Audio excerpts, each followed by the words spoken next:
Buat teman-teman yang lagi nyari kabel yang safety ya, ingat yang safety, yang anti bakar dan anti beku, dan panjangnya ngebantu banget pada saat kita memerlukan listrik.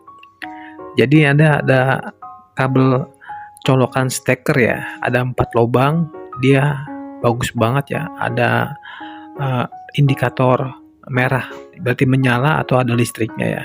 Jadi buat teman-teman yang lagi nyari kabel steker colokan 4 lubang ya kan, pakai ini aja ya. Dan apalagi yang terminal listriknya tuh jauh ya, udah pakai ini aja. Dan ini juga kabelnya kuat ya, jadi kalaupun nanti dilindes pun dia aman ya kan. Dari harga 200 ribuan sekarang menjadi harga 50 ribuan aja. Jadi daripada teman-teman beli di toko elektronik, udah beli di sini aja. Jadi buruan di check out di pojok kiri teman-teman.